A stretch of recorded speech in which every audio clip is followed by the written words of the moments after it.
Hey, what's up, guys? It's Nick. We have a fun little episode this week. We are telling our design horror stories. And I think by the time you're listening to this, it won't be Halloween, but we recorded this on Halloween, so it was a fun little episode. We also called in Reed Schlegel to give his take, and we listened to a bunch of submissions, so I hope you guys are excited for this episode.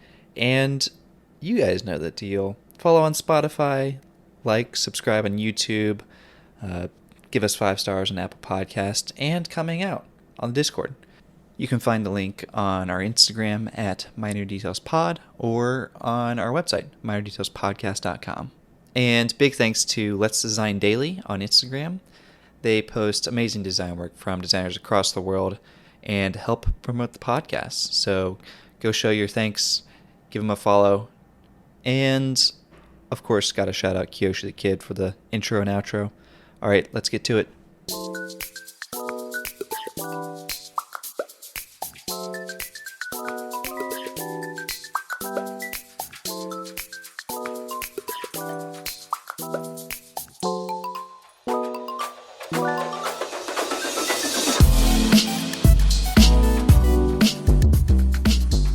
Hey, welcome to Minor Details. I'm Nick.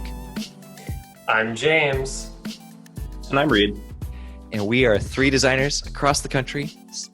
Sweating the small stuff. Reed, you didn't sweat. What's going on? Never sweat. Oh. Man. Yeah, This this is a spooky little episode we have. We're recording on Halloween night. I know. That stuffed animal in James's background is terrifying. It's looking right at us. Well, that looks like a nice. That's like the ugly. What do they call it? Ugly thing? Yeah, it's the ugly doll. Ugly doll. Yeah.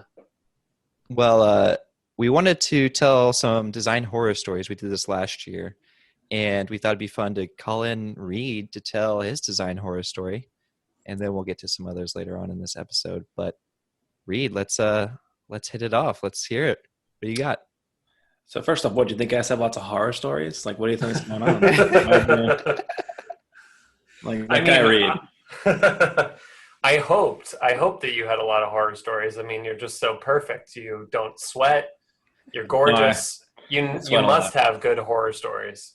Well, I'm blushing right now, first off. But no, I had a few. I was thinking about it, and I came up with 2 that I remember. One made me really mad, and one scared the crap out of me.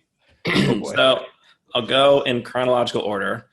And I might have actually used these at some point on your podcast in the past. But the first one was when I was an intern at Smart Design, and I was doing everything in my power to get a full-time job. So any mistake to me was like the biggest deal in the entire world. So at one point we were working on the OXO, I think it was coffee makers, which they're all out in the world now, so we can talk about it a little bit. But this was before they came up with the final design. And one of the senior designers asked me to go on the lathe and make foam prototypes of these things for a client meeting that was coming up. So I go in the shop, and first time I'm all cocky. I'm like, I'm going to make it in one shot. I'm going to put on the lathe. I'll turn the whole thing. It'll be great. And I do it. And I go back, and he goes, Reed, look at these dimensions. They're all off. This is wrong. That's wrong. I do it again. We have 2.5 hours until the meeting starts. I need a model done. And I was like, no matter what you say, I'll do it. Ask, jump. I'll jump how high, whatever the phrase is. So I go back in the shop, and this time I think, okay, I'm going to be smart about this. I'm going to do, it was like a hourglass shape. So I did the top part, and then I did the bottom part, and then I glued them together, and I was going to do the middle afterwards. And in my rush, I did not stop to think about it's a lathe, so if things are not perfectly central to each other, there'll be oscillations. And if you have a lot of oscillations, things can go wrong. Oh boy. So I put it on there, and it's going, and I hear, and like literally the entire lathe shook the concrete floor in the studio, and then it threw like 15 pounds of foam off into the ceiling, and like broke a few tiles and came back down. Oh my God. And honestly, I'm just lucky to have survived. If it had come at my face, it could have killed me. It was a serious amount of foam that's like flew off this thing. Dang. And then the shop guy, Ron, ran in. He's like, oh my God, what's happening? Are you alive? Like, I've never felt the floor shake like that. What happened? And I was like shitting myself. I was so scared. I was like, oh my God, I'm so sorry. I missed that. I didn't know what to do. And then the worst part about it was I didn't even care that I had lived because I wanted to die at that moment. And the model was like kind of destroyed in one half. So what we ended up having to do was we cut it in half, painted the back black, and stuck it on a mirror. That way it was like a super old school, like Raymond Loewy style of like, oh, now it's perfectly symmetrical again. And that's what they showed in the meeting. Nice. Nice. So that was the first one that I had that kind of scared the living crap out of me. Was this like wren shape, or was this like insulation foam? In between, it was that like sea Yellow? foam, green foam. Oh, okay. So it's like the blue foam, then yellow, then the green, then wren shape. So it was Right. the green foam. So it was pretty dense. And yeah, the whole studio found out by mistake because I literally caused a minor earthquake in my office. You're like, I don't care that I'm alive. I'm going to get fired. I was like, I'm not going to have a full-time job after this. Do you know what that means? I can't imagine having to eulogize you at a funeral after getting hit by a green foam model. Oh, it would have been an amazing blue foam dust post. Like, I mean, that's the way to go, you know? Die by foam. I don't know. Maybe. So that's my first story. And the second one is, I've definitely told you guys a story in passing. I'm not sure if on the podcast or not. But when I was working at Frog, we were doing user sessions for this one client. And we had these big boards. We had made 4-foot by 8-foot boards and all these concept sketches and Sketchbook Pro printed out and huge and all the details and blah, blah, blah stuff on it. And we had user sessions. So we had a room with a one-way mirror. We were watching sessions. And I, the designer, was in the room taking notes, like watching. But then the rest of my team was in the other room watching. And then the moderator was doing the session. So this moderator starts asking questions. And we have this guy who's sitting there. And he's just like, I'm from New Jersey, so I guess I can make this accent and make fun of people from New Jersey. But he was just like, so you're telling me that I can say whatever I want? I'm not going to hurt anybody's feelings about all this? And he's like, yes, of course. This is like a safe space. You can say whatever you want. We want your honest opinion. And he goes, good. That's the stupidest fucking shit I've ever seen in my entire life. And whoever did that is a fucking moron. And I'm sitting in the corner and my project manager's like, keep a calm face. Don't say anything. And then the worst part was he had this whole like mob mentality the whole time where whenever he said, everyone else jumped on. So then everyone else was like, yeah, that's terrible. Who would have done that? Like, why would anyone even think that was a good idea? And they just like tore my concept in half. And I had to sit there for like 20 minutes while they just ripped it in half. And I was just taking notes like, fucking worst idea ever seen. Who would have done this in their right mind? And that was a very scary experience because the client was there and we're supposed to be like the experts and it's getting completely torn in half during user sessions. Yeah. To be fair, sometimes clients go like, we want to have 5 ideas or 7 ideas, some ridiculous number just to hit some metrics. So they can say, well, we went through all these ideas and this was the best one. That was like the second to last idea we had to force in there. So it wasn't even my favorite idea. It wasn't like the thing I was betting all of my money on. It was just the one that had to be in there just to hit the number of concepts they wanted. But in that point in time, I felt like the worst designer in the world. And it was a pretty shitty experience. That's a tough one. When your client's there and people are just ripping up your concept. Oh man. Mm-hmm. It makes me wonder if in different parts of the country, if like focus groups are more positive than negative. Like obviously you bring in some New Jersey, Staten Island people, they're going to tear you apart. But imagine like a focus group in the Midwest and they're like, oh gosh, that's just so neat.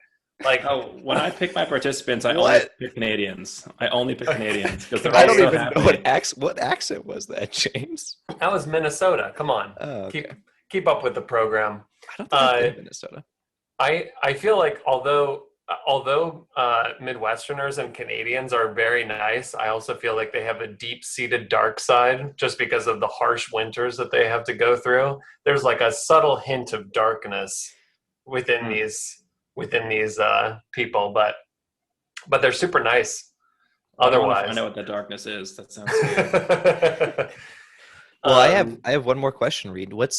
Did your favorite concept get selected and go through? Because that's the real question. Honestly, I don't even know. It was like one of these large blue sky projects in a massive corporation. So it was one of those where you design for weeks and then you just punt it over the fence and cross your fingers that it'll work. So I never saw it again. And that was the only retail project I ever did. And I've been to the store since then and I haven't seen it. So I think it kind of went into the abyss of PDFs that go to CEOs. And then they're like, oh, that's great. Cool. And then never thought about it again. So I don't think my concept got picked, or if it did, it just never went anywhere. I don't know, honestly. Such a shame. It is a shame. It does remind me, I do have, I think, one more horror story. This is a pretty short one. I know, Reed, you have to go soon, but when I was working at Lifetime Brands, I had gotten the first sample of my first product back. Actually, there's two horror stories in this. So I had done all of the CAD for this sample, for this product. It was the KitchenAid self-leveling measuring spoons. So I'd done everything, all the final CAD, and I got it back. And like for some reason, I had manually placed like the decimal points for the measurements. And I had accidentally on one of the spoons, like the decimal point was all the, like not in the middle, but almost like all the way to the right towards the number that it was next to. And I was like, oh my God, like, this is awful. This is so terrible. So they eventually ended up fixing it. I had written it in like the inspect. So I was doing the inspect for the product. And like, of course I was so intimate with it that I was pointing out like every little thing as an error. And I took like an entire day, whereas like most of the time they wanted you to spend like maybe an hour on an inspect. And so the big boss called me in like the next day. I was still finishing it up. I had told my manager, my direct manager, I was like, yeah, like I'll have it done soon. And I just had that conversation with her when the big boss called me in and was like, you know, what's going on? What's taking so long? And I was like, you know, there's a lot of problems that I was just like talking to, and he was like, are you giving me attitude right now? What? And what I should have said was no. But what I did say was like, I just explained all of this to my manager. Like, and he like basically threw the product back at me and was like, get out of my office. I thought I was going to get fired, but I apologized to him later. It was just not, I was just being like a young hothead designer where I had no right to be. Yeah. But, you know, it was all good in the end. But yeah, it's so hard with your first product. Like you're just scrutinizing every little thing after you get it back from the factory. Because you're like, how could you screw up any of this? Okay, I made it perfect. It looks perfect in KeyShot. Why can't you make it look like that? Right. Exactly. Yeah. Oh man. Do you have any other horror stories, Nick? Well, I was gonna jump into the submissions, and I do have a tangent off of one of the submissions, but Nick, you have to give at least one. You can't let James and I air our dirty laundry. And you're like, nah, I'm going to go to someone else's problems. I have a tangent off of a horror story, but we have to listen to it first. So Okay. I see. I could tell you my horror story later, or I'll send you the podcast and you can listen to it later. I'll listen to it either way. I do have, Reed, how long are you with us? How long are you staying around for? Are you just hanging out? Quarantine. I'm not doing anything. Okay. You guys want me to? Because I did want to go Zoom will kick Reed in a bit, but we'll. Okay. I did want to go on one tangent that's not horror story related. I heard your interview on Lens with Advanced Design, and I was thinking about this. Sometimes I feel like it's almost better to ask somebody else why somebody's successful than to ask them, because I feel like you downplayed in that interview what it took for you to get the jobs that you did. And I just wanted to set the story straight, because I feel like you were like, I'm just lucky. Like lucky old me. I got into smart design and Frog, but Reed, you're like one of the hardest working people I've ever met in my life. So I just don't want people to think like, oh, Reed, he's just like this lucky guy who lucked into amazing skills, and you you were easily the hardest working person in school. Like I've never seen somebody so diligent and like use their time so efficiently.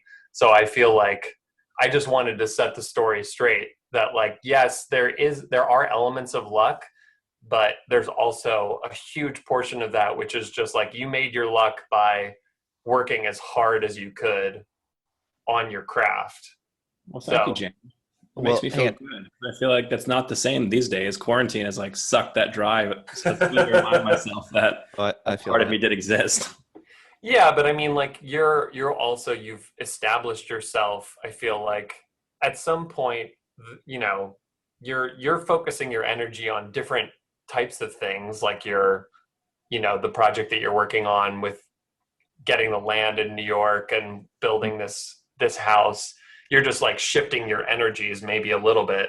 But I Mhm. feel like you've also like that Picasso story about like he sketched that thing in 2 seconds, but it's like a lifetime of work. I feel like you put in so much work to get up to where you are that yeah, maybe you don't have to focus the same amount of time on your skills. You just have to like keep them fresh. Mhm. At this point, you're just like, you know, maintaining.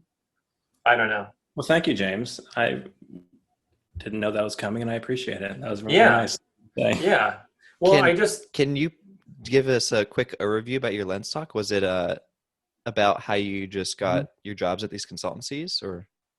It was basically I focused on so you want to be a consultant. So it was Mm, just okay. I've only done consulting my whole career, so it was thinking through what's it like being a consultant, how do you get a job there, what are the pros, cons, just kind of navigating that field a little bit, and then giving my very uneducated, or not very, but like hypothetical opinion on what it's like between corporate and consulting since I've never worked corporate.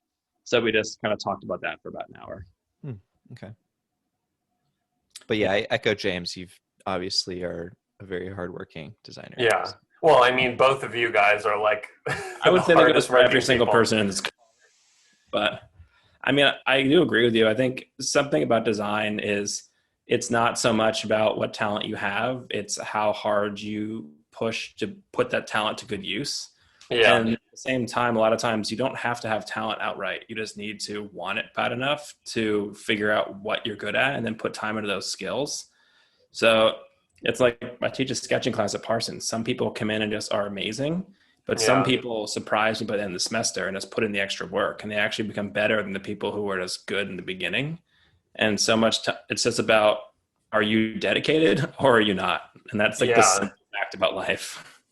Yeah, and I feel like we got told this quote a lot in school was this whole like work smart, not hard. But I also feel like you have to work hard in order to figure out how to work smart. Like Mm-hmm. in a way, you That's can't a you great point. can't just like be like, oh, like I've got this all figured out. I'll just A to B. It's like you have to pick up all the skills in order to be able to work efficiently in the first place. Mm-hmm. You know, so Yeah. but yeah, And it definitely feels like when you're a student, or I used to think in my career, it's like, oh, you work really hard in the beginning and you hone those skills to here, and then you kind of make it. But then you realize that, oh, that just punks you into another category and then you have to do it again. So it's like you're right. perpetually, it's like you work really hard to get your job in school, and then you work really hard, then you become a senior designer, and then you become a manager, and then you have to figure out new skills, then you become an owner. And it's like there's always another gate you're opening up that requires you to Yeah. put a lot of time into it. It's just Are you different things you're learning. are you saying you're going to be an owner, Reed? Is that the Oh, next level for you? I don't know. I did get promoted to a creative director, associate creative director this week. Hey, Congrats. That's awesome. congratulations. I was excited Cheers. about that. Thank you. Cheers. Um, yeah, I was actually out today because my girlfriend Lita, she got promoted to director of her department in the city. So It's we went out. Yeah, promotion day. we had a That's few day awesome. drinks, which was fun. So, like the last Nice. somewhat warm day in the city before we go into COVID winter, which we'll see how that goes. But Yeah. Yeah. James over in LA out in the sun, you can hang outside all year. I mean, Oh yeah, man. health. It's what you want. But yeah, no, I just felt like I, you know, I just think I think oftentimes like I think it is valuable to interview people about their process and what they do and what makes them who they are, but I also feel like equally important is could be to like interview somebody close to them. Like I essentially observed you. I like Jane Goodall'd you all through school. Like I just watched Reach the development of Reach Schlegel, Is that the and I lady who feel like watched all the chimpanzees? yeah, exactly. I watched you groom our classmates, and then eat insects off their head, and then do 100 sketches before you left. I don't know, James. I think it goes a lot more cyclically than that, where it's like I was on the phone with Jason Cusack the other day. He set the bar super high. I sat and watched you and Ion like figure out how to do all the different things that I didn't know how to do. And sorry, Nick, this is again like a very like touchy feely moment with James and I. But like I mean, I think it's just like that's the biggest thing about studio is, and that's one thing I feel bad about for students right now who are doing class remotely is that you don't really get that vibe of Yeah, feeding off of and competing in a healthy way with each other to kind of raise the bar for the whole group. And it's something that I know, like, if I was working in isolation, I would be a different designer and you both would be different designers. It's just something that is unfortunately missing from design school right now, which is a little bit of a bummer. yeah, yeah. I do wonder about like sort of the freshman sophomore classes, how they're doing. Like some of them haven't even met their classmates in person. Mm-hmm. And so how do you even start up a relationship like we did when we were in school? Yeah. And there's also this whole weird thing where not that school should be driven by shame, but it's like there is the part of school where if you put bad work up, you can't hide. Like you're there in Yeah. front of your bad work. But now it's like when you're on Zoom, people just put up shitty work and it's like camera Turn. off. And Yeah, like, no, exactly. like you can just hide from your not putting in the work to get you to that spot. So I don't know. It's we'll see in like Oh, 6 years, like what the results of COVID are on designers. I still have very yeah. high hopes. I think everyone will do great. It's just going to be a different path to get there, and maybe people have different skill sets. Who knows? We'll see. Yeah. Well, here's a plug. If you're a student right now and you're looking for some good feedback and some community, join the Discord It's Yeah. true. and we'll help you out. Reed, do you know how you have an emoji on the Discord? Did I tell you that? I have an emoji. Yeah, your own emoji. You should. Doesn't he have two? I think you have two. I think it's like one with you in full knight armor. Wait, so it's made like a graphic, or it's a photo that was cut and made very small? It was a photo. It was a photo that was cut out. Interesting. Well, actually, today's Halloween, so I was debating whether to wear my costume again. I So mean, that costume, how many times have you worn it? this would be the third year, so it's getting a little redundant now. But Yeah, but you you know, also made a chainmail shirt. I feel like you have the license to wear that costume for the rest of your oh, I'm gonna life. milk that shirt as long as I can. That thing took like 150 hours, something like that. It was stupid. Should we move on to some other horror stories? I think Yes, so. Reed, it was wonderful to have you on and great to listen to your stories. Thanks so much for sharing. always a pleasure. Thank you guys, and I'll listen to the podcast when this episode is finished and airing. All right. Yeah. Sounds All good. right, Take later, care. dude. All right, guys, have a good night. Thank you. Good night. Bye. Bye. The King. Oh man, such a good guy. Yeah. All right, James. Well, we got a few submissions in, and Let's so hear I 'em.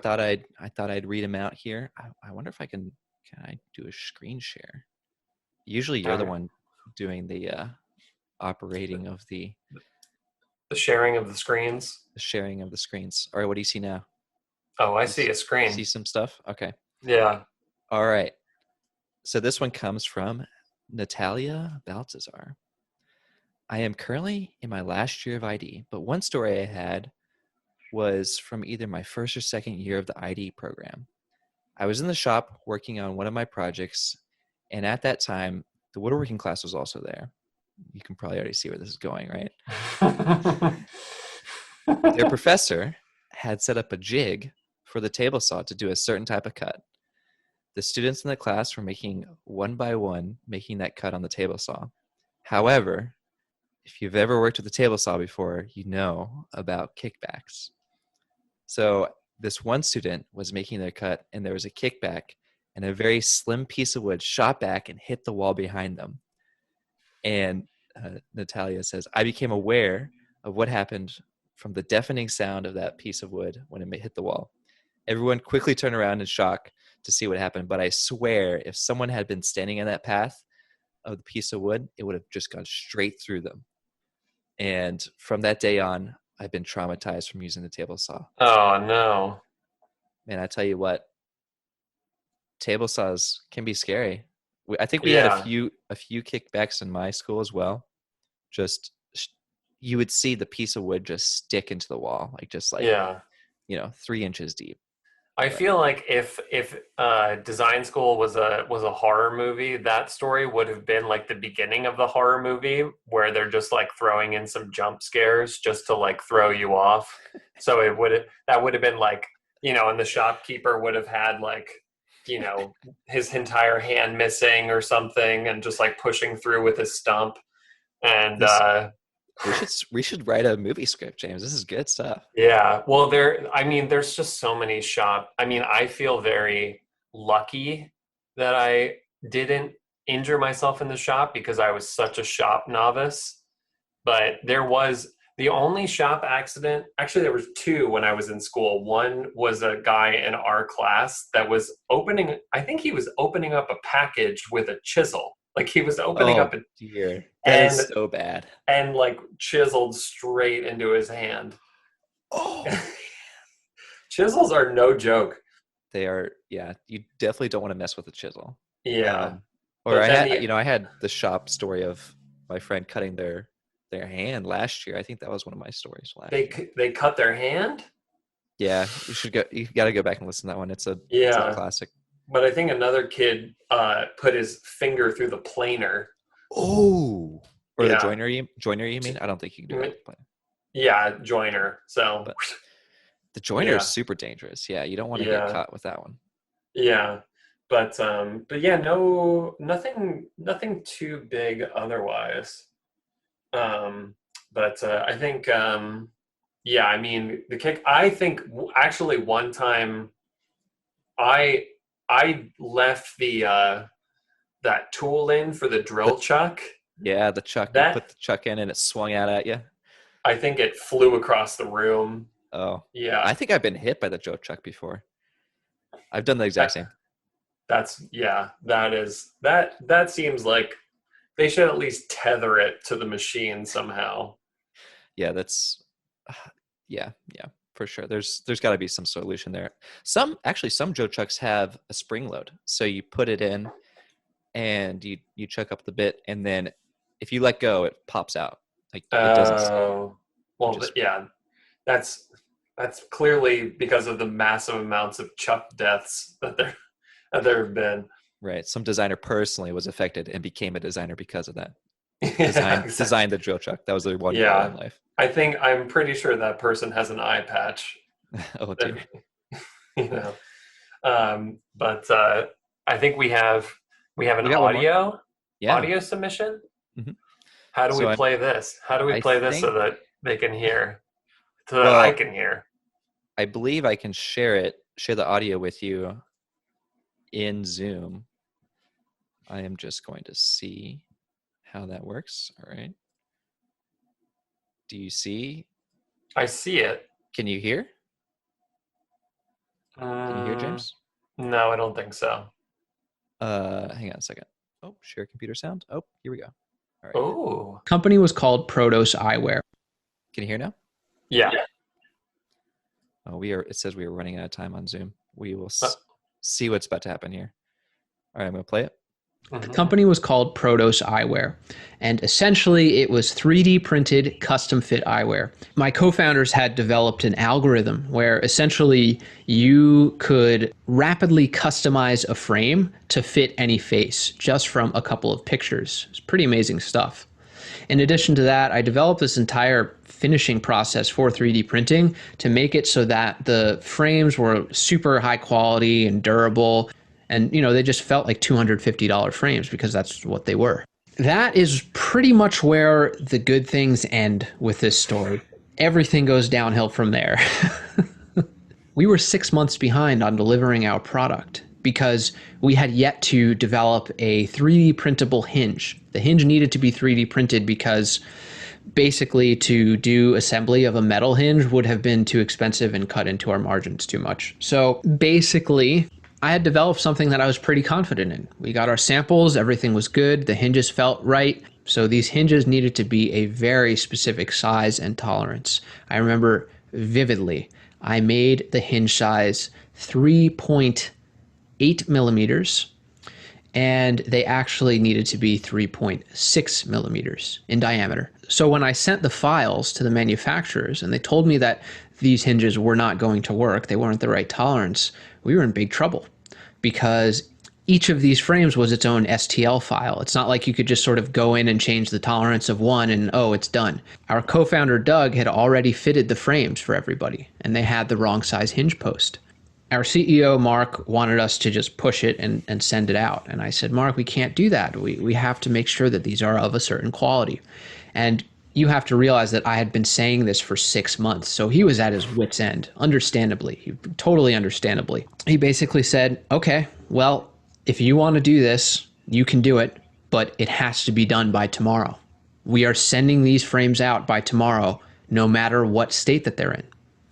So I basically had to go in and figure out, first of all, a workflow to even change these STL meshes since they were STLs. I had to manually change the size of the post from whatever it was, 3.8 to 3.6 millimeters. It was absolutely insane. So one thing that I want to mention is that I was actually moonlighting. This startup that I was doing was sort of a side hustle. And I was working not quite full-time, but close to full-time at a consultancy. And by the time I even got started on it, it was already 6 o'clock in the evening. By the time I figured out how to adjust the STLs, it was, I would say, 9 or 10 p.m. By the time I finished making the adjustments to each individual customized file, it was 5 in the morning. I had worked all through the entire night, and I had to work the next day. I had to go work at this consultancy. I think you can probably guess where this is going. It's very similar to James's story from last year, where I said, oh, I'll just take a quick nap for an hour or two, and I'll set an alarm, and I'll just go to work. Well, I slept through all of my alarms, and now it is 6 p.m. the next day. I completely missed work. I didn't show up to work. So thank God both of the principals had taken off from work that day. And of course, I ended up working basically from 6 p.m. till about 3 or 4 a.m. the next day in order to make up the hours, but they weren't in the office, so they were none the wiser about this. I sent them some files late at night. I don't know if they were suspicious, who knows, but I was very lucky that they were not in town that particular day. Otherwise, I probably would have gotten fired. Now, you would think that everything ended up okay after this. I sent in the files, they were the proper tolerance, and everything worked out. Most of the frames were great. They were actually beautiful. But there were about 20 or 30 of them that had super defective surfacing on them. Really, really defective finishing. And you have to realize, these are expensive frames. They need to be of a certain quality. It just coincidentally turned out that the batch that was defective was for friends and family. Now, of course, we contacted the manufacturing company and they essentially weren't going to budge. I actually had to hand deliver $300 custom fit glasses to my friends and family that was really not up to a standard that was justifiable.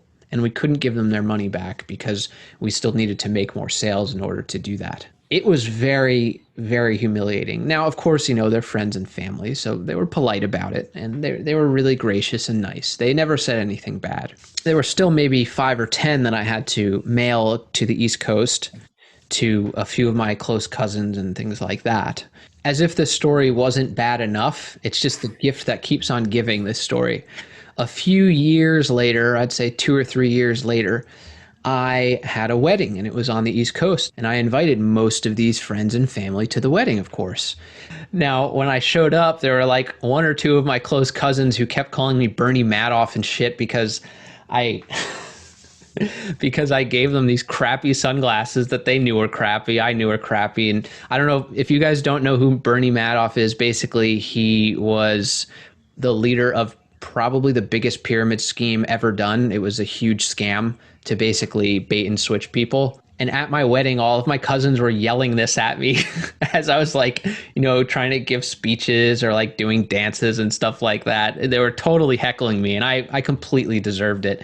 And it was all in good fun, but it was painful nonetheless. So that is my design horror story. Unfortunately, I have many more, but maybe for another time.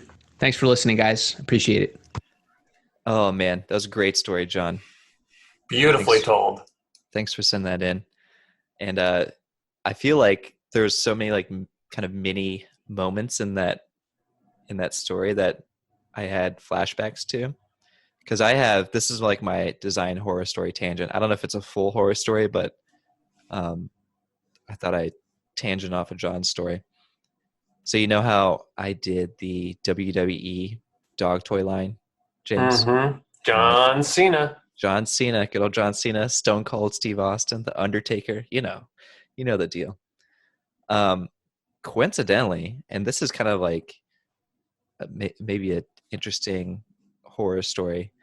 I started off that project as kind of the lead, just managing all these like ropes and rubber toys and things like that were WWE affiliated. And I also had to send it to WWE to get approved for licensing purposes, right? Because whenever you use another company's, you know, copyright or, you know, intellectual property, that company has to approve it.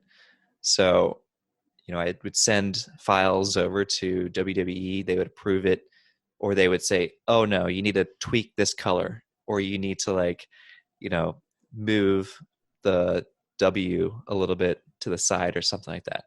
They're pretty particular, I gotta say. And at a certain point, I became the go-to person. And as this product line got bigger and bigger, I was starting to just become this like licensing manager. I wasn't even doing design as much.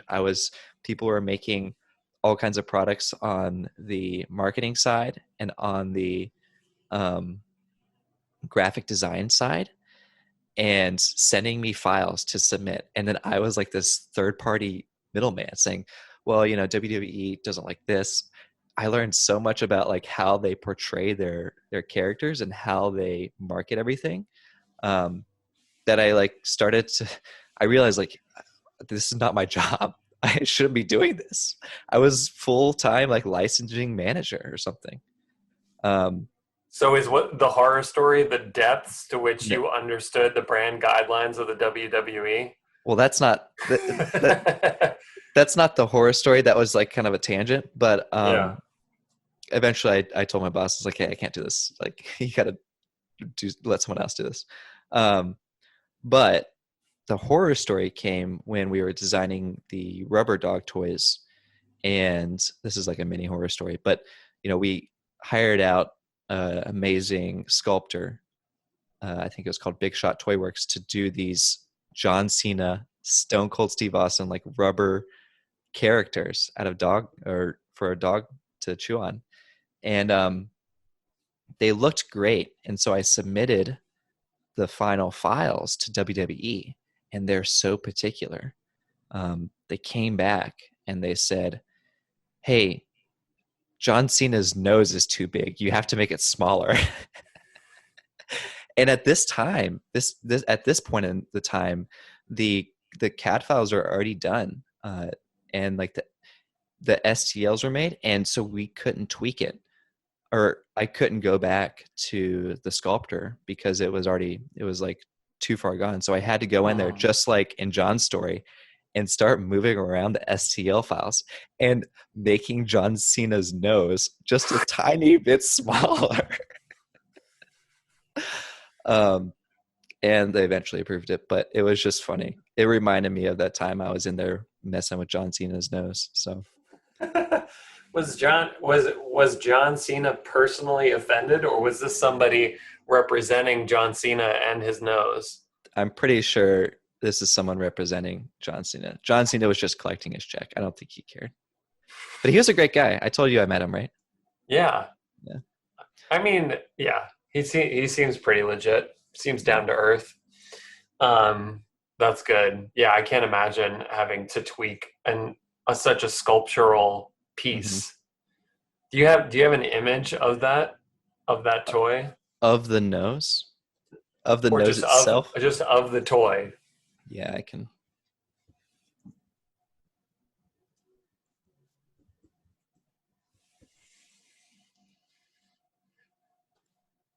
Pull it up right quick here. Let me share my screen.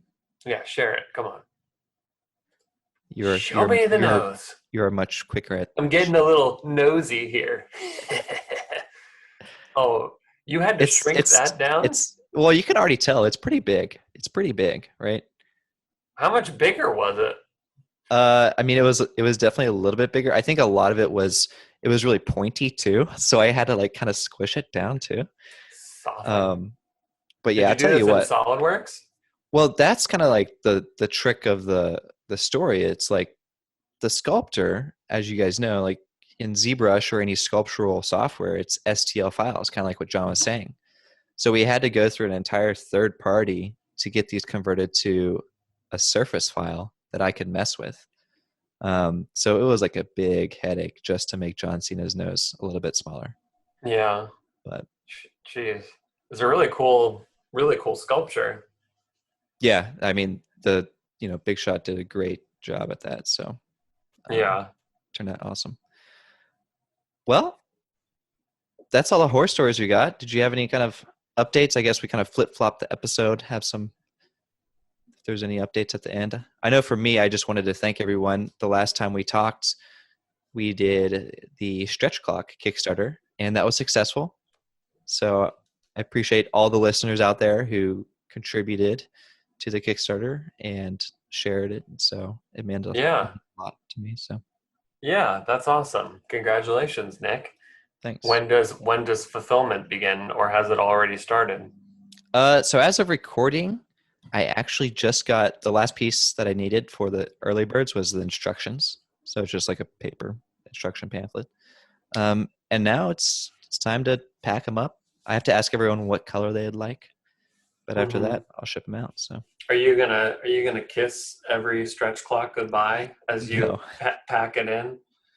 I don't think so. I think. Come on, Nick. Give the people what they want. I mean, I could have coronavirus and not know it. I don't want it. That's a liability. Oh yeah, I forgot about the pandemic.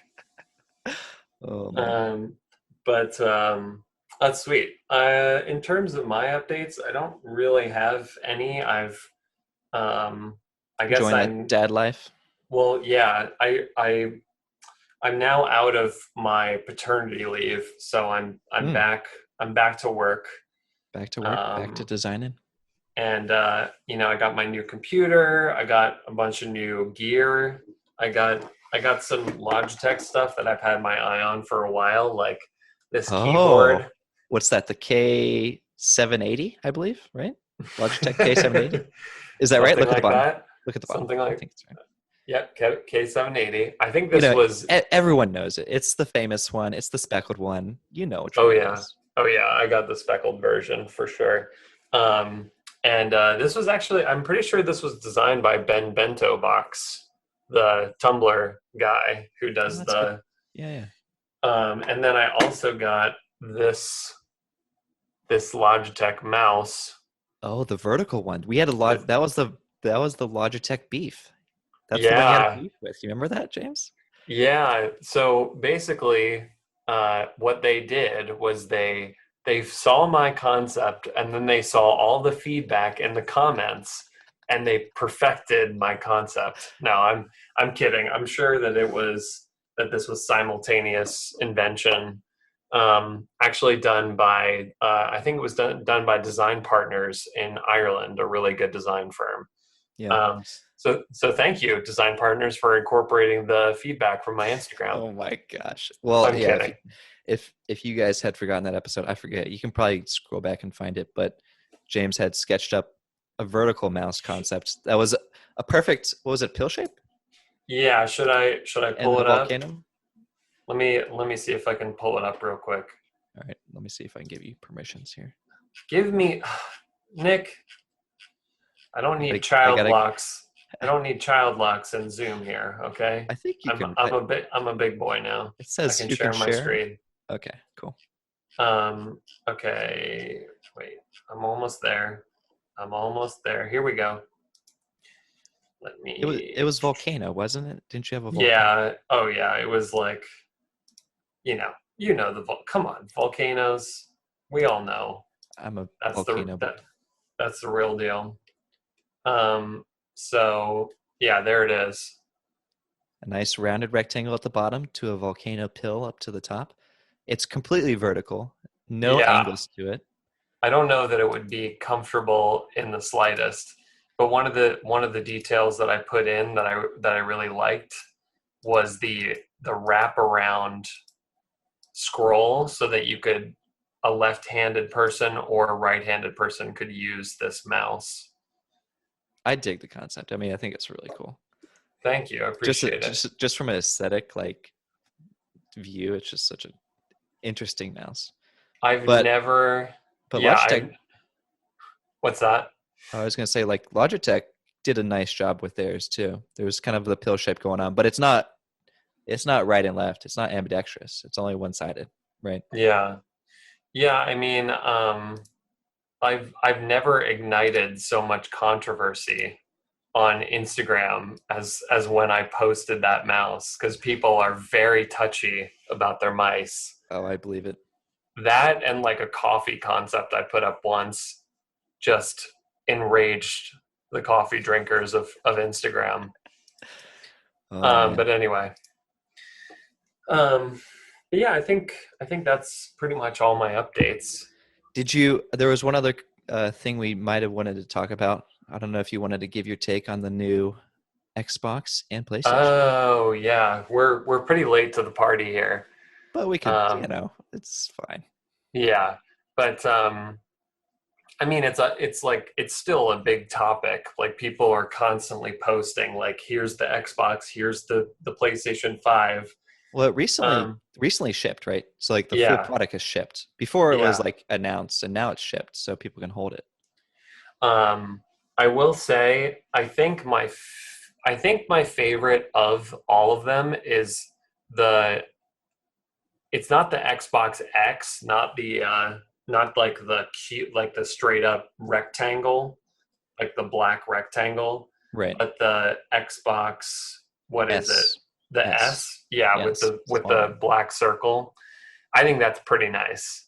Yeah. Um, uh, and I know, I mean, you know, the so here's like some things that I will say about these designs. Mhm. Like, I understand. I think what Xbox was going for, they're going for this pure geometry, so that I think they want the design to kind of blend into your home, that it's not shouting for attention. Right. And they have like these little details that are kind of nice, like on the top of the X. Those aren't actually lights, I don't think. Correct. They like, it's weird because some of them show it almost glowing, but Yeah. I saw in This is my favorite detail, by the way. So, obviously on the top of the Xbox X, for those who haven't seen it, it's just an extruded black box. But at the top of it, it has a bunch of holes and a grid, and there's a green glow coming out of it. But what you don't know is that it's not actually glowing. it's actually just 2 layers of plastic. So the way Yeah. that the holes are made, when you tilt a hole, you can kind of see down through the hole. And the Right. way the surfacing's done, it just looks like it's glowing, which I just thought was such a clever use of CMF material. Yeah, and I Yeah. know that all of my knowledge about these boxes and how they're constructed are based on MKBHD on Hmm. YouTube and his review, but I know that for those designs, like the Xbox X, that vertical design and those holes at the top, that's all just for ventilation. So it works similarly to the way that the Mac trash can worked. Right. Um, Throwback. but I was thinking about thinking about the difference between the PlayStation and the Xbox, and something I've been doing lately is dropping just random thoughts on Twitter. Um, and in thinking about like sheer rectangles and sheer cubes and things, and understanding how difficult they are to manufacture, like I'm not exactly sure. Like I don't know if this is some sort of like 6-part mold that Yeah. Xbox made for No, this it's definitely in not. order to get like that. To convince anybody to do that is very like nobody's going to want to do that. You got that But tech cash. That's what you got to have, man. right. But the thing is that we also know how easy this shape is to make in SolidWorks. Right. It's like literally just like square, extrude, like obviously there's a lot of details here, but for the most part, you just look at it and you're like, that's an extruded rectangle. And but then I look at the PlayStation and I'm like, okay, there's some push here. There's some push to like do something really out there, really experimental form wise, something that PlayStation has never done before, because it's almost like Xbox and PlayStation like flip-flopped their design aesthetics, It's because so true, for sure. because PlayStation, the last PlayStation was so geometric. Yeah, very Uh, slab. and Xbox, like I guess 2 generations ago, you had the 360, and that Mhm. was very organic. That Yeah, console, that hourglass kind of shape. which I kind of still love the 360. I think it's like That's a Astro, right? beautiful. Did Astro Ye- design the 360? I think so. But I also thought that um, maybe Minimal had a hand in it. Yeah, I think once you get up into those high-end tech companies, I think there's a lot in consultancies kind of picking on stuff. So, Is this your age tracker? Are you tracking your your age? oh, it was. Yeah, I guess I'm sharing my screen. So, yeah, to my knowledge, I think the Astro had some hand on the Xbox 360. Yeah, here we go. Astro Studios. Yeah, I mean, there's some really beautiful elements to that design. And Yeah, I've always loved the Xbox controller. I think it's like one of the most comfortable, most beautiful. Like the way that they've refined it since then, I think is really nice. Um, but yeah, I mean, there's this part of me that's like, PlayStation really like went for something super unique, and sort of, it's like this thing of like, do we cater to like the gamer crowd and the gamer aesthetic, or do we cater to the household, like, the person who's buying this for their kid and doesn't want this like loud, obnoxious device, right. or maybe they're an older gamer and so they're looking for something a little bit more sophisticated. But I don't know, like I kind of commend the PlayStation designers, and that they like went out on a limb with this design. Like it feels pretty gutsy. For sure. Yeah, I think PlayStation definitely had the polarizing crowd. People loved it, people hated it. Whereas Xbox, everyone was like, "Good job, Xbox. You made a box." Yeah. I mean, to be fair, I love the Xbox. I think it looks beautiful. Yeah, Personally, I'm a PlayStation guy, but I haven't had anything since PlayStation 2. So yeah. That's where I do really like the Series S, where it feels like, a little combination. It's like bold, yeah, white, and the black contrast.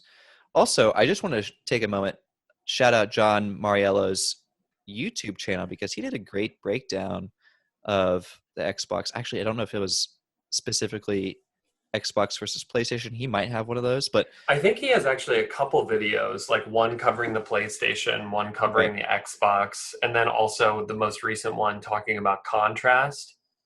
Yeah, that's what Um, I was thinking because he was yeah, talking about the contrast of the black circle against the white box. But because check it out. It's called Design Theory for anyone who's listening. You can check it out on YouTube. It's good stuff. yeah, and as you can tell from the story he told, he's got really great presentation skills. So the videos are the same caliber. Hmm. But yeah, I mean the S I feel like does feel, it feels a bit more home, like like modern art, kind of like a home accessory. Like a speaker or something for sure. Yeah. So I do like that, and I did like the previous Xbox, like the Xbox One, similarly sheer. I don't know if Mr. Minimally Minimal Andrew Kim had anything to do. I'm curious where Xbox decided to take the approach, switch their approach to these very sheer boxes that feel, this all feels very like Dieter Rams, like Braun, Yeah. principles of design, very motivated, whereas PlayStation feels much more, if you were to ask me which one of these is a game console, I would be like the PlayStation, like For sure. having no knowledge of what they are. Yeah, yeah. Um, but so I think it just sort of these sort of like lean hard into two different camps. Yeah, for sure. Um, but but yeah, I don't like in the PlayStation the one that has the CD-ROM. Like that CD-ROM edition feels like an afterthought. The CD hump. Yeah, it's a little unfortunate, I think, on the PlayStation because without the hump, it's a nice slim design, but you get the hump in there and it's like, what? Why? Yeah, yeah. Um, but But yeah, it also, I gotta yeah, say, like Microsoft's design team, it's really been killing it. I mean, they've done a lot of stuff recently. Obviously, the whole Xbox team is solid. Um, and then I think Microsoft's done some cool phones, and obviously I think they've been doing some. They've been catching up in the design game. yeah. Maybe even surpassing some people. I don't know. I mean, feels a little old now to see a new Apple iPhone every year, but Oh my God. Yeah, let's not we even won't go talk there. about. We I won't go mean, there. yeah. I mean the 12, I will say I think the sheer sides, the square sides is an Yeah, improvement, but other than that, I'm just like, okay, cool. right. I want to see I I want to see like a Dyson launch event. Like I want to see more companies do launch events because I feel like a Dyson launch event would be really fun and exciting. It's like, like there's so much diversity of product there.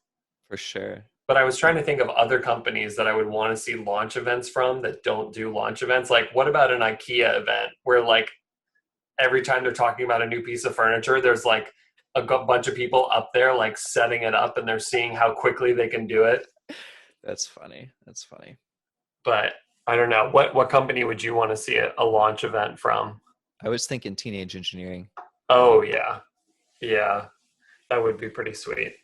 Although I think part of teenage engineering's thing is sort of like the mystery. Like I don't, like, to me that seems sort of like against their whole, how they portray themselves as kind of like Right. these like mystery science Right. guys. Yeah. Um, but I would absolutely love to see something like that anyway. Yeah. Well, I think Okay. that's all the kind of the fun topics we had. Just kind of Yeah. we kind of just wanted to hop on, chat a little bit, and also hear your stories. I don't think, obviously, we're recording this on Halloween, so this will be Thanksgiving. Horror stories during Thanksgiving. I don't know. We'll see. We'll release it Yeah. before then. And hopefully now, we're going to get back into a rhythm of recording more Yeah, podcasts. We've got some interviews coming up that we've been meaning to record. And yeah, so stay tuned, everybody. We appreciate you guys hanging in there while we figure out the next stage of minor details.